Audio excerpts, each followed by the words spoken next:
नमस्कार दोस्तों, आप देख रहे हैं हिंद विजेता न्यूज़। मैं चांदनी रिपोर्टर। हमारे चैनल को देखने से पहले लाइक करें एंड सब्सक्राइब करें, बेल आइकन दबाना ना भूलें, जहां से देखने को मिलेगी शेर की छोटी बड़ी खबरें। देखिए हिंद विजेता की खास रिपोर्ट।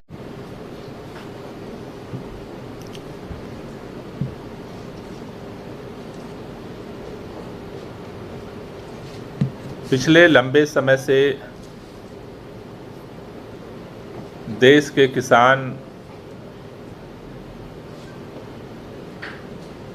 तीन कृषि कानूनों के साथ साथ इस बात की मांग कर रहे हैं कि केंद्र सरकार एमएसपी को, मिनिमम सपोर्ट प्राइस को कानूनी दर्जा दे। केंद्र सरकार के तमाम मंत्रियों ने, कृषि मंत्री ने पार्लियामेंट के अंदर भारतीय जनता पार्टी के तमाम नेताओं ने बार बार कहा कि प्रधानमंत्री जी ने जब कह दिया कि एमएसपी दी जाएगी और एमएसपी के साथ खरीदारी की जाएगी, तो इसमें कोई किसी को शक नहीं होना चाहिए। आंदोलन के दौर में गेहूं की फसल देश भर में तैयार हो चुकी है, कटाई शुरू हो चुकी है। देश की बात तो छोड़ दीजिए, दिल्ली देश की राजधानी है। दिल्ली के अंदर छोटे हिस्से में खेती होती है। नरेला, बवाना, मुंडका, नजफगढ़, मेहरौली, जो दिल्ली का नॉर्थ और वेस्ट हिस्सा है, वहाँ पर खेती होती है, जहाँ गेहूं की फसल तैयार है, कटाई हो रही है। लेकिन बार बार निवेदन करने के बावजूद भी केंद्र सरकार द्वारा संचालित food corporation of India FCI mandi के अंदर आज की डेट तक काउंटर लगा करके किसानों की उपज को एमएसपी के रेट पर लेने के लिए तैयार नहीं है। किसान अपनी उपज लेकर के मंडी में आ रहे हैं और उन्हें अपने अलग अलग रेट पर आढ़तियों को बेचना पड़ रहा है। हमने इसके लिए सबसे पहले फूड कॉरपोरेशन ऑफ इंडिया को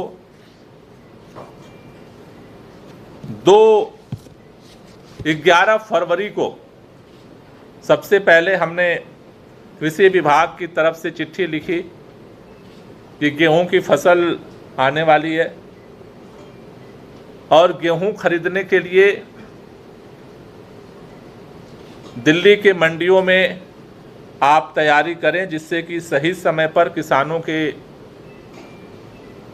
उपज को खरीदारी हो सके और उनको मिनिमम सपोर्ट प्राइस मिल सके। जब हमने ये चिट्ठी, उनका एक प्रोफार्मा होता है, उनके प्रोफार्मा के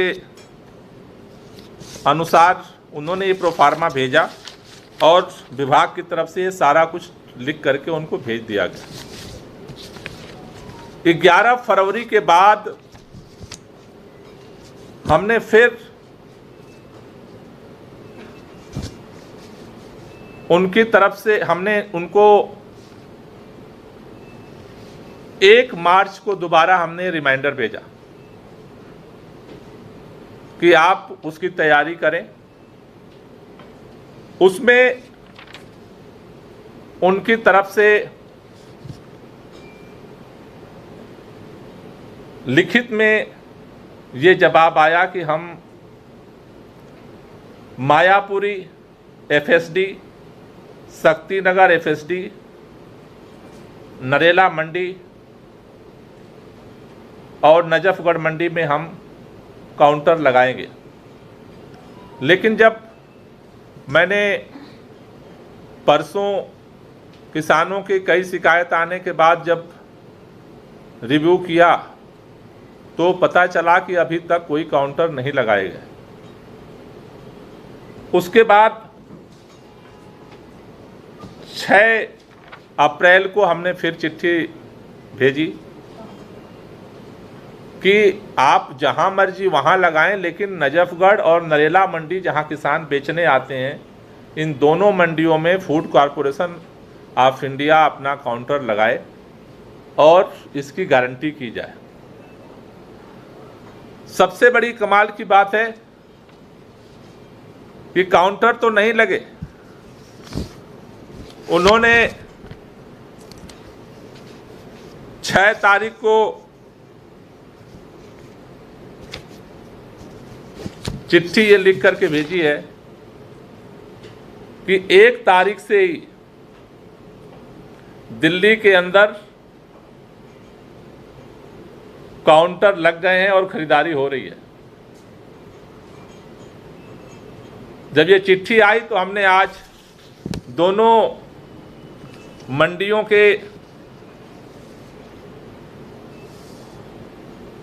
मंडियों से हमने रिपोर्ट तलब की। ये नरेला मंडी के सेक्रेटरी ने रिटर्न में भेजा कि आज तक अभी एक दाना भी एफसीआई की तरफ से मंडी में खरीदारी नहीं की गई, काउंटर लगा ही नहीं। और ये नजफगढ़ की ये रिटर्न में रिपोर्ट आई। अब मेरे समझ में नहीं आ रहा है कि भारतीय जनता पार्टी के नेता, कल उन्होंने एक प्रेस कॉन्फ्रेंस, मैंने अखबार में आज रिपोर्ट देखी कि केजरीवाल जो है वो खरीदारी नहीं कर रहे एमएसपी पे। एमएसपी निर्धारित किया केंद्र सरकार ने, खरीदना है फूड कॉरपोरेशन ऑफ इंडिया को।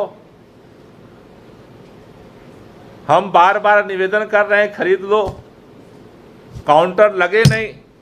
रिटर्न में जवाब भेज दिए 1 तारीख से खरीदारी हो रही है, जमीन पर काउंटर आज तक लगा नहीं। अगर ये देश की राजधानी में नाक के नीचे अगर ये सारा तिकड़म चल रहा है तो उन सुदूर गांवों में, सुदूर जिलों के अंदर क्या हालत हो रही होगी किसानों के साथ। प्रधानमंत्री जी के नाम की दुहाई देकर के किसानों से कहा जा रहा है कि आप आंदोलन खत्म करिए। उस पूरे आश्वासन की यह हकीकत है।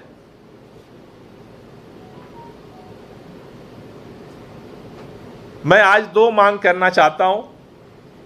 एक तो ये कि तत्काल प्रभाव से केंद्र सरकार इसमें हस्तक्षेप करे और दोनों मंडियों में, नजफगढ़ और नरेला मंडी में, कल से इस काउंटर की शुरुआत की जाए और खरीदारी की गारंटी की जाए। और दूसरा, जो अधिकारी इस तरह के कार्रवाई में संलिप्त हैं कि रिटर्न में कह रहे हैं कि 1 तारीख से शुरू हो गई और जमीन पर दोनों मंडियां कह रही हैं कि वहां एक दाना तक नहीं खरीदा गया, इसकी जांच होनी चाहिए। और जो भी अगर अधिकारी इसमें संलिप्त हैं तो इनकी इस पर कार्रवाई होनी चाहिए। और ये चीजें इस बात की दर्शा रही हैं कि एमएसपी का कानून बनाना कितना जरूरी है, क्योंकि दिल्ली के अंदर तो 2 मंडी है। जो बड़े बड़े राज्य हैं उन तो हर ब्लॉक के अंदर खरीदारी की जरूरत है। दिल्ली राज्य में तो छोटा सा हिस्सा है जहां पर खरीदारी होती है, जहां पर उपज होती है। तो आज मैं इन सारे तथ्यों को रख करके ये बात कहना चाहता हूं कि प्रधानमंत्री जी ने अगर कहा था तो उन्हें इस सारे मसले पर तुरंत, अगर उनके बात का महत्व है तो पीएमओ को तुरंत हस्तक्षेप करना चाहिए और इस पूरे प्रकरण की जांच होनी चाहिए। और साथ साथ तुरंत कल से दोनों मंडियों में अनाज की खरीदारी शुरू होनी चाहिए। Thank you. कोई क्वेश्चन है तो ले लीजिए। ये आपने कहा कि 1 तारीख से उनका दावा है एफसीआई का कि ये 1 अप्रैल है कि 1 मार्च है? 1 अप्रैल 1 अप्रैल है। क्या कह रहे हैं 1 अप्रैल से काउंटर लग गए और खरीदारी शुरू हो गई है? हाँ, ये उन्होंने भेजा है। It is also inform that FCI Delhi is fully prepared to procure wheat from the genuine farmer of Delhi at 3 procurement center in the Narela Najafgarh Mandi, which are completely operation from 1 अप्रैल 2021। मंडियों की जो report, ये दोनों अभी आज report उन्होंने भेजा है कि वहां पर अभी कोई खरीदारी नहीं हो रही है। अभी किसानों को तो ये परेशानी हो ही रही है, वो मजबूर हैं कि अपनी कम फसल है तो कम दाम में बेचने के लिए। तो अभी सरकार के पास क्या ऑप्शन है? सरकार कैसे सुनिश्चित करेगी कि उन्हें सही दाम मिले? नहीं, सही दाम तो काउंटर लगने से ही मिलेगा। FCI काउंटर लगा करके खरीदारी करने से ही मिलेगा सही दाम, क्योंकि आड़ती को तो आप मिनिमम सपोर्ट MSP पे खरीदने के लिए बाध्य नहीं कर सकते। शिकायतें आती रही कि खरीदारी होती भी है तो MSP पे नहीं होती है, तो अगर काउंटर लगते हैं तो ये कैसे सुनिश्चित होगा कि MSP पे खरीद होगी? FCI जब खरीदारी करती है तो MSP पे ही करती है। FCI के काउंटर पे कम रेट पे खरीदारी हो ही नहीं सकती है। FCI को तो उसी रेट पे वो खरीदारी करते हैं। उनका एक फार्मूला है, उसके आधार पे वो जो अनाज होता है उसका क्वालिटी चेक करते हैं और उसके अनुसार जो है उसकी वो खरीदारी करते हैं। Okay, thank you.